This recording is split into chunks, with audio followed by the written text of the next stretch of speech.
Welcome back to the Football Exponential Show. I'm Chika and I'm joined by Frank. Hi Chika, how you doing? Hi guys, welcome back to another episode of the show. Yeah, if you're watching us and please smash the like button, subscribe, drop your comments, and then follow us. So, Mike, let's start. Let's quick hit. Let's go with the first one. What do you think Cricket. about Magic Mike to Chelsea? Mike Maignan to Chelsea Yeah. with I think he's 29 years old, Yes, and 29 is gonna I it turns 30 have reported that Chelsea have offered 12 million. I think it's pounds or euros. One of I forgot. Is it 10 euros. million euros for him? No, 12 million pounds, 50 million euros. AC Milan are pushing for well 29 or according 25, to one of 25 or something. 25, yeah. But he has 1 year remaining on his contract. That's correct. And Chelsea have already have like three goalkeepers. One is on his way out, Kepa, Petrovic, and then Pendas. And Pendas is highly rated. He spent time on loan, I think in Genk in Belgium. So what do you Yeah. think? Do you think he makes Chelsea better? Do you think Chelsea? How do you think he's going to play out? Okay, I have two opinions about this, but I think first of all, on the surface level, it's a deal that a lot of clubs should be exploring. I'm talking about not just Chelsea, even a club like Manchester United, for example. Because again, this is financially the package makes a lot of sense because this is a guy who's you can get a goalkeeper with good experience, with a very good reputation in European football for less than 20 million pounds. That is Yeah. a bargain in this market. But at the same time, my worry with him is, are we getting a goalkeeper that's already on the downwards curve? Because it's coming off a not so great season with AC Milan. I don't know if that's a club situation where the club's bad performances or the club's inconsistency has affected the best players of that club. Because even it's not just Mike Maignan, we've seen Leao as well, who seems to be on his way out of AC Milan. His stock has dipped in the last few months. But I think with Magic Mike, I think this is a goalkeeper that probably needs a change of environment. And with the World Cup year coming up next year, I think he needs to be platformed at one of the biggest clubs in Europe. And with Chelsea getting Champions League football again, this could be a right move for him. But for Chelsea, I also think, like you mentioned, like Chelsea have a lot of goalkeepers on the books, and the one that is highly rated the most is the young kid, the youngest of them, Penders.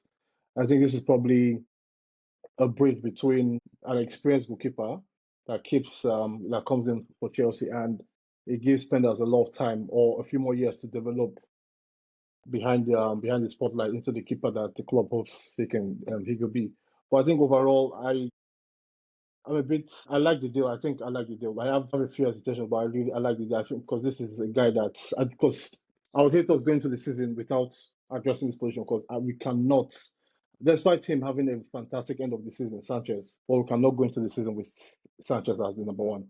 Like that spells trouble with Sanchez, and I think with Magic Mike, Chelsea can get a safe pair of hands for the next season.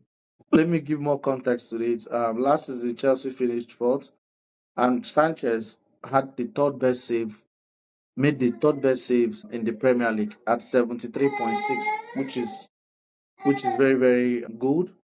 At the same time, he made the most errors in the Premier League, leading to goal five. Five. Yeah, five. The Magic Mike in the last 4 years has recorded four errors leading to goals. So in 4 years, Magic Mike has not even reached the amount Sanchez recorded last season. Sanchez is five for one season. That's one. Magic Mike had the fifth most saves in Serie A last season, 98 saves. I didn't get the percentage. That's one. Then Chelsea had the third fewest goals in the Premier League. That tells you Sanchez's error-prone ability or inability to keep out the ball, to stop making mistakes. City had the third fewest goals in the Premier League. Magic Mike brings experience, brings leadership. He has won two league titles in his career. He won one with Lille, he won one with AC Milan. He's a France number one, and there are some countries they are always blessed with goalkeepers. You look at France, you look at Germany, you look at Italy. This Yeah. these three countries, to some extent, England a little bit, but these three countries, to be France number one is no mean feat. Then also he can play with the ball to his, he can play the ball also, because Chelsea have the fifth for counter attacking goals last season. That tells you that Maresca will need a goalkeeper who's comfortable with the ball to the ball on his feet, and also who helps him to push forward and limit the opposition to play in their own half. Now, let's go to the ball playing ability. Sanchez pass completion last season was 65.3. Do you know what Magic Mike had? 84.7. Do you 84.7. have? Yeah, that's impressive. Do you have the statistics for? Is it for Magic Mike's short passing or long passing? No, I don't have that. Long pass. I have pass success rates 84, Sanchez 65. I have Sanchez 65% for pass completion, Magic 84. Then long ball success, Sanchez is 27.9. Okay. That is poor. 27.9. Magic Mike has 50.1. Mm-hmm. Out of two long passes, he connects one. So imagine what it does to the opposition, because some goalkeepers have short passing, they don't have long. Like Couture has long passing. I remember that. Czech has long passing, but they don't have short. But I remember Czech and Couture can pass the ball long. So it's a no-brainer, it's a good deal. But the problem I have is you have Petrovic. But I like the way Chelsea is playing it. If he comes, if he doesn't come, because he has 1 year to run in his contract. If he really wants Chelsea, all he needs to do is to wait. By January, Chelsea can still go and talk to him, and he can join next Yeah. season. They try Petrovic, they give Petrovic a chance. So if he doesn't come, Chelsea still has Petrovic, and Petrovic was the best goalkeeper in French leagues. I won't overpay for him. Also, he's a benchmark.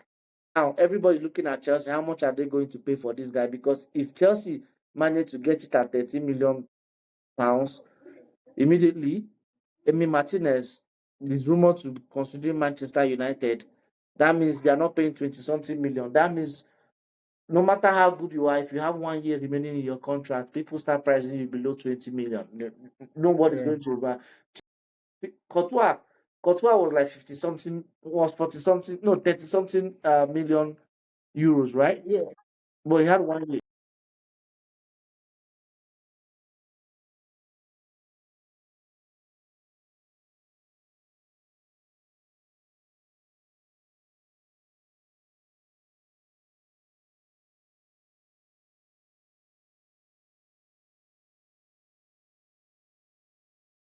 The most money for goalkeepers is, I think, Kepa, Allison, Ederson. Ederson is 40 something, and then I don't know how much Rare costs. But yeah, they don't really spend money for goalkeepers. Yeah.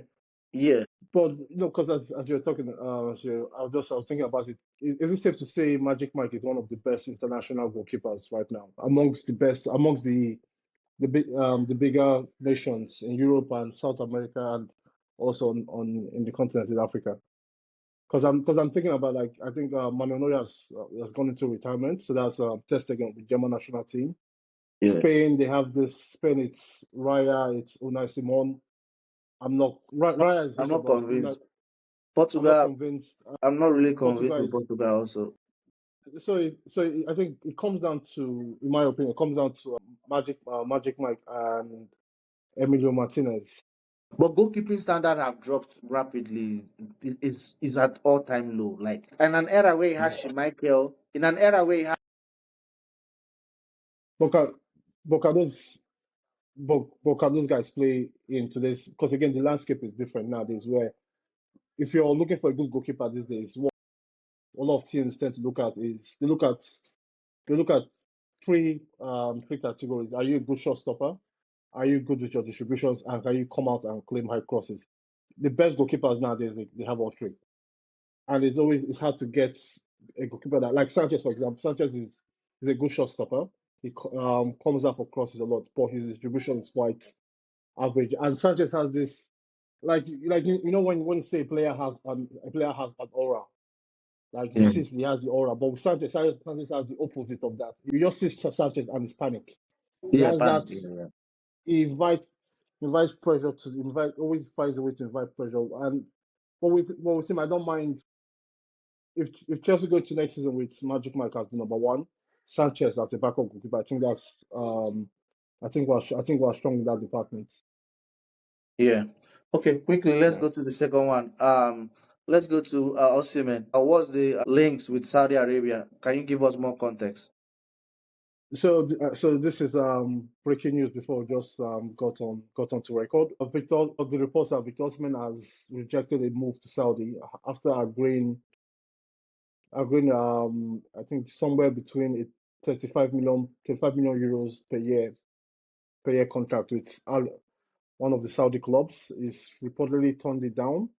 I'm not sure what's happening there, but it's again it brings another episode to this Victor Osimhen saga and what is really going on with this situation. I really I think most times you can always telegraph what's happening. You can see what will happen next. But with this guy, with this transfer, and with this saga particularly, I have no idea what's happening. I don't know what's going to happen next. Is it the fact? Does it want to stay in Galatasaray? Is he waiting for offers from European clubs? But at the same time, I also rate. I have no problem with players going to Saudi. Like again, if you can get that economical, I But I don't think understand he's an why individual this. that wants the money. He doesn't But strike me like someone who really wants to go to Saudi. I feel if the guy wanted Saudi, he would have gone to Saudi long ago. I feel he's yeah, using Saudi to get others who don't want to pay up to pay up. I think he really wants to stay in Europe. yeah, but yeah, okay. Again, which is fair because I think 12 months ago he agreed personal terms with Paris Saint-Germain, but in Napoli and Paris could not settle. They could not settle on a transfer fee. I think this is a deal that can make or break someone's career. Like if there's any agents or intermediary that can get Osimhen, Napoli, and a bank club into the same room and agree a transfer for this player. Because we talk about this, we've gone back and forth last few days about Osimhen, and I genuinely believe Osimhen is an elite striker right now. In today's market, it's probably you No, can make an argument that but he is clubs. But also, don't get me wrong. I believe 100% is an elite striker. I believe if you okay. call the best three strikers in the world, when I mean strikers or strikers in the world right now, Yeah. four strikers. Let me not exaggerate. If you're calling five strikers in the world right Yeah, now, no, is there? let's do it. You have Erling Haaland, Yeah, Alexander Isak. yeah. Because Lewandowski is on a decline. I'll say It's Lewandowski with really a an striker. asterisk. It's Mbappe a striker. Mbappe, Let's say number nines. Let's go with number nines. yeah, we're going through like proper number nines. Number I'll say nine, yeah. Lewandowski. Lewandowski's in there, but he has an No, asterisk on his name because of Osimhen is on a better. Lewandowski, Osimhen can press. He has more yeah, experience, but at that age right now, you rather have Osimhen than. I'm not saying who had a better career, Lewandowski, but yeah. at that I know. age, So no. So, and I feel after those names, you come up with guys like Gyökeres, Sesko, Vlahovic, there are a lot of names around, but they're not on Osimhen's level. I don't think you can yeah. say Lukaku as well if you want to. Marcus Thuram, I don't think Marcus Thuram, Lukaku right now are on Osimhen's level, in my opinion. And which then you then But the clubs don't believe that. You know what? You know what? You know what? I strongly feel. I feel he's worth it. But the people who are paying the money don't believe he's worth it. I was listening to Talk but Sports it's to not just Danny that. Murphy, and Danny Murphy I was saying something about I know, Umbremo. But you understand what I'm saying? Those paying yeah, money I understand. believe he's not worth all the shenanigans that because of whatever happened with Napoli is impacting on him negatively, if you ask me. But I I know. believe he Yeah, is. that's But you can't buy yourself. You need someone to buy you because he's demanding yeah, for this. They claim I don't know. The reports say he's demanding for 250, which to me he's really worth 250, and that's the same amount your is demanding. But you can see the reason why Arsenal have now moved to Sesko over your and everybody because at that many clubs now don't want to pay that kind of money because it becomes difficult to shift. You look at the kind of salary Onana is earning at Manchester United, but with Onana it's different because I know Onana wants to play football. He's an individual that wants to play football. He can lower his wages just to play football every day. But if you make a mistake and offer someone that kind of huge money, to kick them out becomes difficult. So the big guy, Mbuemo I heard was asking for 250, which Manchester United have accepted to pay him. That's a big money. I don't know if he was earning 80 or 90 in Brentford. So people feel the 250 is demanding is he's not worth it. The trouble is not worth it. No, but at the same time, but I think that I just don't think it's what he's demanding. I also think it's you have to get Napoli to agree to a transfer fee. I think other than his wage, not necessarily his wage. I think Napoli have been the biggest stumbling block in this whole saga the last Yeah, 12 because months. I had Because 75 million. They agree with Saudi Arabia. 75 instead of 65. I read that today. I know, because again, if you believe reports, 12 months ago, around or thereabouts here, or I think in the last few days of the transfer window in the last summer, he had agreed a deal to Saudi, the Saudi club had agreed a specific amount with Napoli. But Napoli, they wanted more money because it was a Saudi club. And when you have an actor in this negotiation operating with I'll say with bad faith, it spoils the whole thing. Like it makes it easy for a club to just walk away. And in terms because I always try to give players or hold players accountable in terms of how they see in terms of how they in terms of how they take care of their future. And I feel with Osimhen, the biggest well not the biggest, but I feel the biggest issue or the biggest stumbling block he's had so far was that contract renewal is signed at Napoli a few years ago. Because if you had designs to leave Napoli, which is fair, you've gone there, you've been successful so far, and you have great designs to leave Napoli and go to whatever club you want to go. What you don't then do is then sign a contract with one of the hardest clubs to negotiate with, because that's what Napoli are. There's a lot of people talk about Daniel Levy being a very frugal or very hard negotiator. The guys at Napoli are 10 times worse Yeah, than there Daniel was. Levy. Napoli they've historically been a very difficult club to negotiate with, not just with players, with coaches and members of staff. They're very tough And to if you negotiate with. notice, most of their players always leave at the end of their contracts, or most of their players, if they don't leave at the end of their contracts, they leave when they've declined. They leave when the productivity has gone down. For Osimhen, I think the problem started from when he extended his contract after winning the league title, and then he was paid higher. You look And at the whole Scavashilia, I call him Cravadona. You look at him, he has gone. But if I'm him, you know what I'll do? If they don't want to free me, is 1 year remaining or 2 years. yeah, it's 1 year, I'll 2026. go on another loan if they don't want to let me go. And I'm not going to extend. And go on a Yeah, free. yeah, that's true. Okay. Because many clubs will be looking for ways to sign him on a free transfer next season. So he's still under contract. He gets paid. He sits out 1 year and earns his money. If Napoli is the ones making it difficult for him to go, if I'm him, I'm not having it. I'm not having it any other way. Because for 65 or 60 million, I don't think it's I won't say it's cheap, but it's worth every penny at 60 million. If you're talking of Cesco, you're talking of the lap at 30 million, 30 million pounds. 65 million for Osimhen euros is very, very good. So if Napoli don't want to collect that or they want something higher, I'll stay 1 year. Because you look at him, I had the start 41 games last season, 37 goals, seven assists. Yes, it was Galatasaray. It was in a Turkish league. Okay, we go a year before that. The season he had one of his worst seasons, 32 games, 17 goals, 3 assists. You look at the next one again for Napoli, 39 games, 31 goals, 4 assists. So when it comes to goals and assists, he's always there and he has done it consistently. If there's anyone that does it, is him. So I don't see a reason why everybody's talking about Yokeres or all those, but no one is talking about him. I don't know. And I think also with his with Napoli, he's still one of the best individual performance from a striker I've seen in a long time at top level.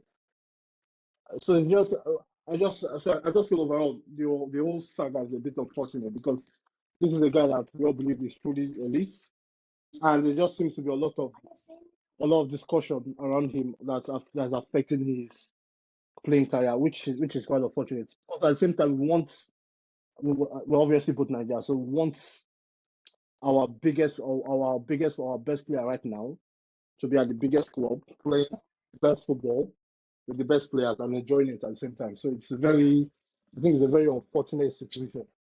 But again, because I think there's a lot of clubs are trying to get this deal done or get our deals done before the transfer deadline in a few days. I expect there to be more news regarding this transfer of You this do you future realize in the your next video week. is muted? Oh yeah. Okay, yeah, continue. I had to do baby duties. So let's go to the next one quickly. Big Ange finally sacked by Tottenham. What do you have to say about that? I've Uh, read that Tottenham is the only Premier League side that lost 22 games without being relegated. I didn't know they lost that. In 38 games, you lost 22 games. That's a lot.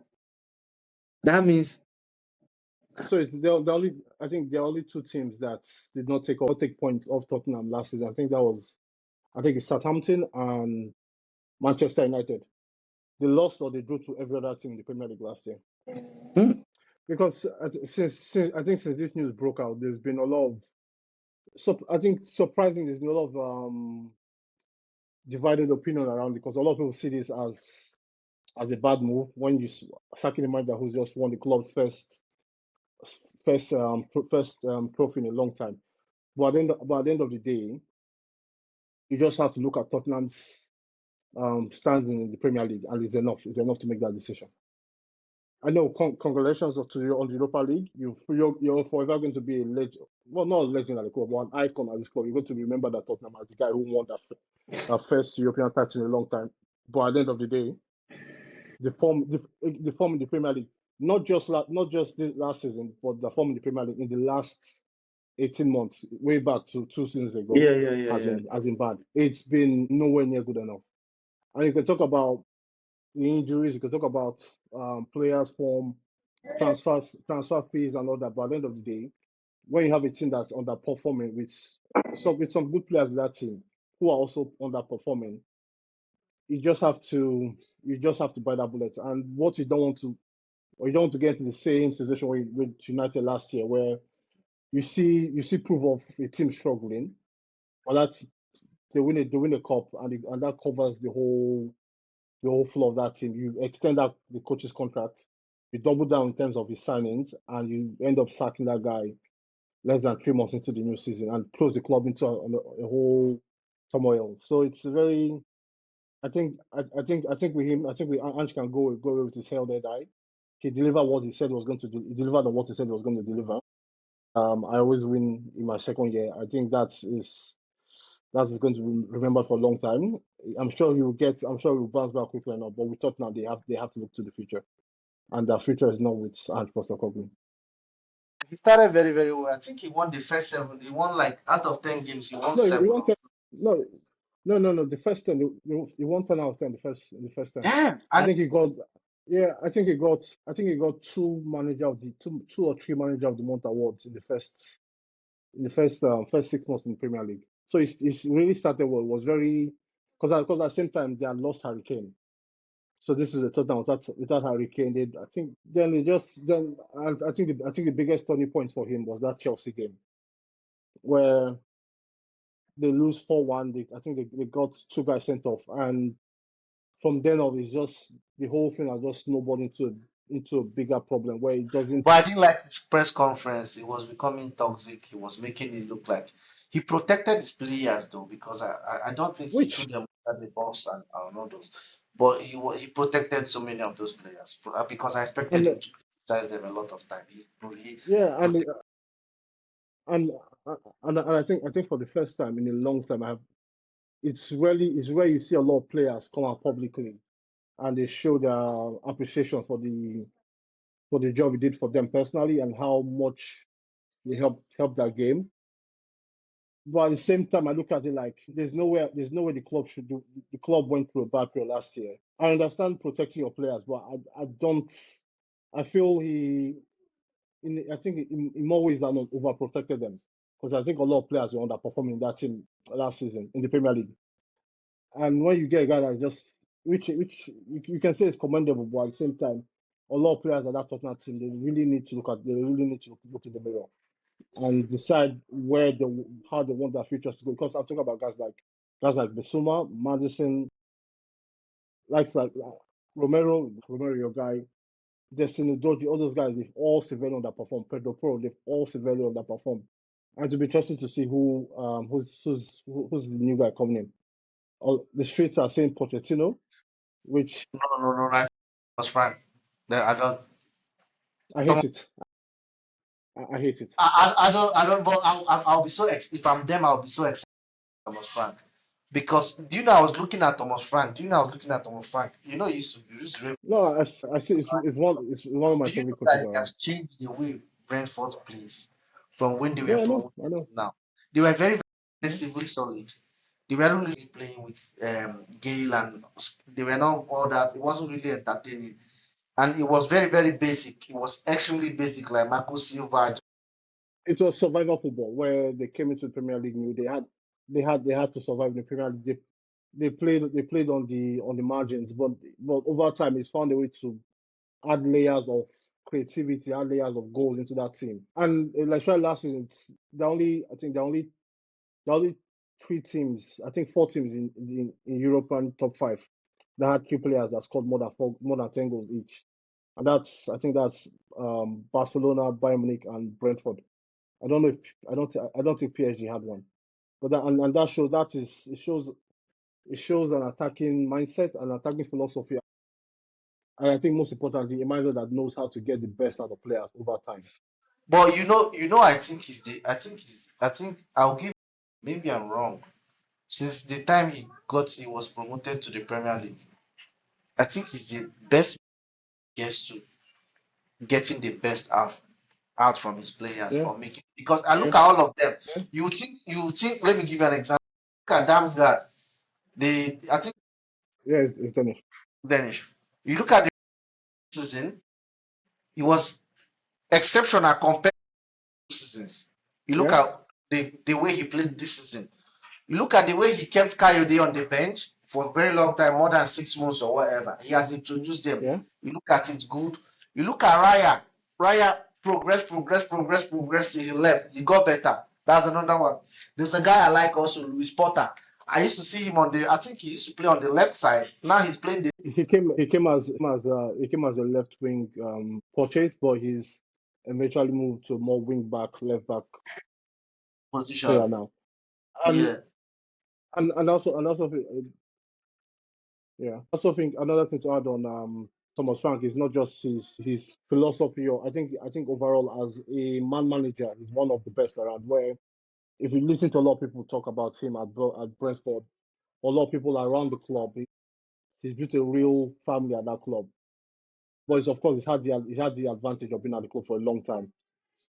But when you get to Tottenham, are you afforded that amount of time to get your ideas across on and off the pitch, improve players and all that? So it's a very tough one The only player that for him. struggled on that is the Liverpool's cover. Yeah, no, Uh, yeah, I know, I know, but you say that now, but I also feel like with him, it's not just with him particular, it's not just how he sees the player contributing to the team in the now. It's not about how he sees them contributing long term at the club. Because these players they sign 4 or 5 year contracts. So with them, so if you've had a bad or an average year, you can still build on that and get better. I think the best example is Kevin Shade this season, who's yeah. the Hold first on. 18 months Let at me the, let me tell you. Watch Shadi. The first two games yeah, I'm the two player. I think Shadi yeah, scored this season. His yeah. first season, I think he was like I think so 12 bad. I think First 12 season. goals in fact. Yeah, continue what you are saying about him. Yeah, so is that like it's a situation where they're sort of planning the steps ahead, and it's not like what players contributing right now with because I think he believes a lot in his players, even the guys that Even brought the that came up with Liverpool the guy, club. the Liverpool guy that couldn't find a bench, Liverpool bench, is Premier League defender. The Dutch guy, I Yeah, think it's Van. Yeah. so So he has done. And guess what I was thinking when he moves to Tottenham? Guess what? we meet again. Because to me, I thought Brentford was the best side. Was the Yeah, best. yeah, To me, I thought Achingay would have been better suited to Brentford than Tottenham. that's Uh, Now it'll be a surprise. Okay. yeah, Uh, but just last one on Thomas Frank. I, f- I feel for me personally, I'm going to find it very tough rooting against Thomas Frank because I think for the last 5 years, I've been a very big supporter of his. And when he ends up going to the ops, Tottenham, I'll have no choice but to just pray for his downfall at that club. I can't. There's no in between. What? And you know what? I don't know. And with there's a lot of managerial movements in the Italian league. Thing, yeah, I I think it's think that better could be. in abroad. I think that could be a destination for him. I think that's so even no. But I honestly think the best league that suits his ideology of football is the Bundesliga, where you can go there.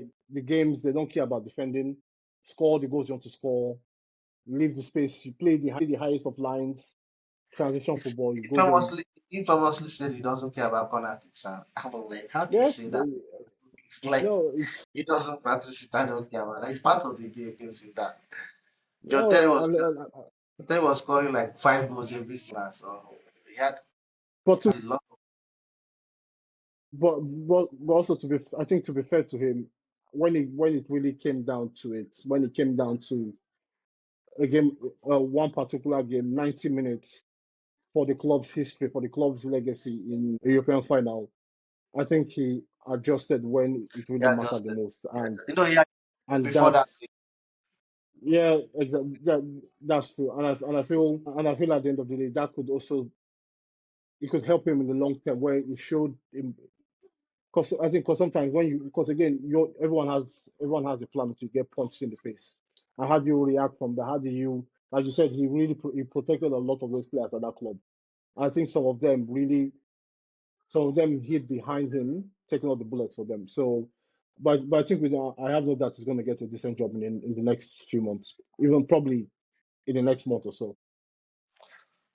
okay, let's quickly go to the next one. I'll provide a context for that. Luciano Spalletti is your guy. You like him a lot. You rave about him.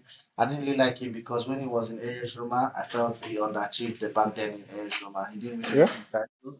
Mourinho owned him, but he went to Inter. He didn't do much. He helped Inter kick out Mario Icardi. I think he was the one that did the hit job for Inter. Then yeah, he prepared the grounds for Conte to come in, instill discipline. Like I think he changed the Conte changed the culture, but I think Luciano Spalletti laid the foundation for the culture until Conte took over. He went to Napoli, he redeemed himself, winning in Napoli the Serie A, their first Serie A in 33 years, which is a big achievement, and he really changed that city. Now for Italy, there's reports or he has reported that he has been sacked by the Italian FA after losing 3-0 to Norway, embarrassing. He took August 2023. That's making it just 2 years now. By August, less than 2 years. He won one game in the Euros. He won only one game. I think how many games did they have? In the quarter, in the round of 16, in the second round. yeah. The against Switzerland. Yeah, So he won only one game out of I think it's 3, 4 out of 4 games. He won only one. In total, he has recorded 11 wins in 23 games, which is like 50%. Okay.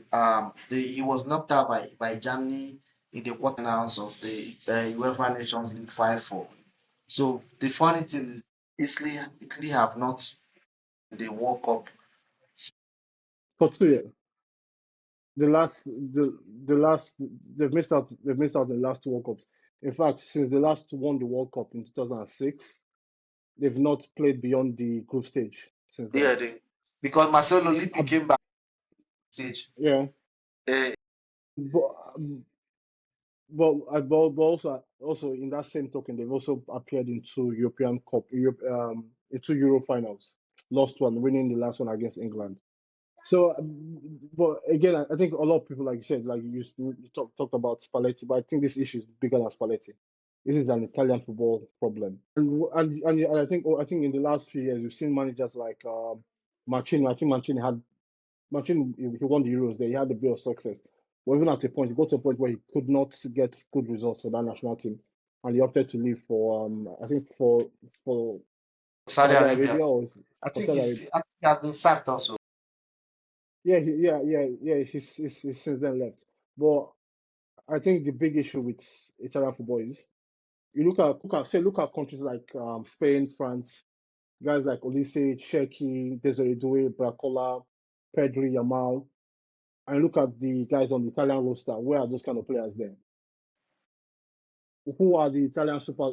Who are the Italian superstars today? Who are the Italian players making a difference at a high level for club in club football right now? I think the ones that can really count on are Donnarumma this last few years for club and country, Bastoni, but guys like even Federico Di Marco, who's had fantastic years at Inter Milan, he's not an international level player, and he's a guy he's a wing back, so you have to play a specific formation to suit a player like Di Marco into your team. The guy saying in going to midfield, there's no Jorginho now, there's no Verratti, there's no guys like Pellegrini and Cristante that you expected to be the guys leading this team. They have all had average last few years in at club level. Then if you go off further off the pitch, that's where I think it's worse. I think Italy probably have the least talented group of attackers in European football right now. Like compare that to a nation like Norway, for example, where Norway have two fantastic strikers. They have Martin Odegaard, Arsenal. They have this new kid coming through, Antonio Nusa, I think he scored against Italy a few days ago. Like, so where are the young fresh talents coming through in Italian football? Where's the new Balotelli coming through? Where's the new um Do you know I strongly feel Italians attackers picked in Korea, Japan. Why I feel they picked is you remember Christian Vieri, you remember we had the Baggio generation in 1994 and the rest of them, right? We had Zola. 94 they picked because in 98 they were not the same again. They were not really the 94 back 94 years they 94 want to was find out they 90, played with 94 was Brazil. Baggio. Yeah, the 94 was Baggio, Baggio, right? the Baggio, yeah. They picked in 94. They were very good, very skillful. He had Zola even on the but he wasn't starting. In 98, the Baggio generation we are going down. The next guys took over. You had them Zaghi coming up. You had them Christian. Exactly. Yeah, they were supposed to 2002, but they went out, I think, in the first round also. No, second round, Korea, Japan. They went out to Korea in controversial They went circumstances. out controversial game. I remember that game. Yeah, so they went out in 2002. They came back in 2006. Germany. I think they won it in six. But if you look at them, they were down on the downhill. You look at them, 30. They were not in the peak, going down. Since that Yeah, 2006 date, they've not been. Lucatoni, they only had Lucatoni after that. But even Lucatoni, he wasn't really that kind of a striker. But ever since that time, since 2016, they've not really had that strike. They had strikers that scored the, 24 goals, 25 goals in the season. Immediately they entered the national. They had one that dropped from Lazio. yeah, yeah. That, at the time, Immobile. Immobile, yeah. And they had Eder, they Immobile. had one a Brazilian. No, no, the last good striker for the Italian national team or striking pair was Cassano and Balotelli. That was the last consistent that was a really good partnership. Like even right now, the guy leading the line or that's supposed to lead the line to the next World Cup is the striker at Atlanta, Matteo Botteghi, who's who's an Argentine, who was Argentine born but has an Italian passport somehow. You've got him to switch his allegiances. But again, in terms of, but I think what I have, I have two propositions that can change Italian football, and I feel if they focus on these two, if they focus on these two, they will win. They will be in the conversation for World Cup in the next 12 years. Just two. One, focus on youth players in the league. And now I'm talking about the clubs, AC Milan, Inter Milan, promotes and platform their youth players from the academy. I think it should be a league somewhere how the league can make it or enforce a rule where every team should have at least three under 21 players in that first team. and they go from there. Another one is hear me out, immigration. Yeah, yeah, yeah. If you can, no, yes, that time you've seen guys like Destiny Udoji is one of them who's come to Yeah, Moisken. I was kind of. telling you, I think about Kai. Kai is another one. Moisken is probably another one as well. But I think the biggest of them was There's a Balotelli and striker in Cuemo. There's a striker in okay, that's Spanish. There's a black striker in Diaz or I something. think no, yeah, no. See, but you know what? Finding find his grandmother or grandfather that has an Italian passport. You get those guys. You get those guys in, like, if you look at the French World Cup winning squads in different eras. How many of those guys were from different nationalities? How many of those guys, like, see it says in Zidane, for example, Marseille Desailly, Thierry Henry, those guys. You understand what I'm saying? Like, Let me shock you. Let me shock you. no, Shock you. just no, just before I go, I think make Italy black again, you'll win. Let me shock you. Do you know I was reading about Alfonso Alves, right? I listened to him speak, Yeah, right? And I, the Alfonso, the Brazilian Alfonso Alves. no, not Alfonso Davis, sorry, the Okay, Canadian. Yeah, Davis. I listened to him speak. He didn't really speak like like Shea Gibbs Alexander, like the regular Canadian. And yeah, I'm like, damn. I thought he was born in Canada. I had to check. Burial, right? I yeah, think he was born in Ghana or they moved to Ghana, but they stayed in Ghana camp for the war and all those for some time before moving to Canada. I think he moved to Canada maybe 5 years or 6 years. But now I started reading about him. Do you know that he got his Canadian 2 months later? He had a call of okay, think it's not okay. You see linked. that? You understand what I'm trying to No, say? He got his of citizen, course, yeah, so no, no, it's he there. come. So you think so you read amongst all of them, you see how I remember Solomon Kalou before he joined Chelsea. He's not before he joined Chelsea, he was waiting for the Netherlands The Dutch, yeah. to Kalou and his brother. So you see many of look at them Ziyech, even Ziyech, who said he had I think he waited for the national team until they didn't, for whatever reason, they didn't, for whatever politics, they didn't come for him, so he didn't declare for Morocco. But like you mentioned Canada. Who's the second who's the second high profile player on the Canada national team? David, the striker David something David. I don't know. The guy that plays Yeah, for yeah. Jonathan David. His parents are from Haiti. His players are from Haiti. He was born in New York. So, again, I think with this, you need to be smart and clever with where and how you find the players that represent the national team. Because at the end of the day, you need to get the best players on the pitch. That's how I see it. I don't care. And do you realize that France have taken this nationalization to a high new level now? Let me give you an example. The, Very extreme level. Before growing up, if you remember, those that usually play for France, the black players are mostly from francophone countries. Now you see anglophone countries like Nigeria, Ghana, like Desire, you understand what I'm trying to say? Gochuku, yeah, which means also the guys who went first, Cameroonians, we had the, the Cameroonians, the Senegalese, the Malians, they had the advantage. But also now the younger people from Ghana, from Gambia, you from understand what I'm trying to say? West Africa, even West Africa, not even North Africa as well. Are all they've all embraced the French culture, and by extension, they've all embraced the French national team as their home. And I think it's then incentive then falls on the Italian Federation. How do we make these players? Because there are a lot of them there. A guy like say like Turan, for example, the Turan brothers. I feel in another world they could easily play for the Italian national team just by extension of their bets. Because I think one of them was born while their father was It was at Parma. Just just yeah, so just by bet they could represent the Italian national team. So they need to be cute on how they find these players, because it's not just because they've done it in parts in the past. Like Thiago Motta is I think Thiago Motta is Brazilian. Jorginho is Brazilian as well. So if they can lean more into that,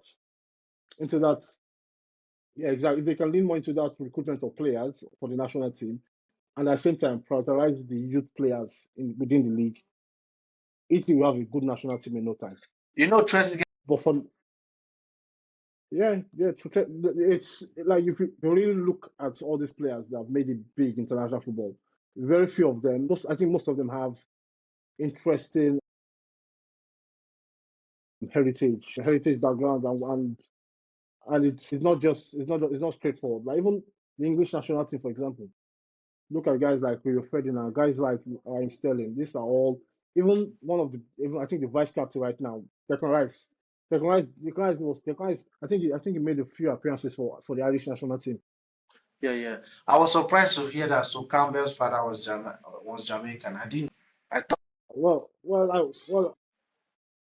So okay, Frank. I wanted to make another point. But shout out to finally before we end the program. Shout out to Atlanta and AS Roma because I feel they are the only two teams that you still see youngsters still coming up because you see Atlanta, Bove, Roma, and Roma yeah, does yeah. But yeah, Atlanta focuses more also on foreigners because their recruitment. But Roma is more. If I think even Milan does better than Inter. Bastoni is the only one that I've for a very very long time that I've come up from there. Okay, that should be all for us. yeah. Uh, Okay, join again next week. Thanks. okay. Have a good one. Thank you. Bye.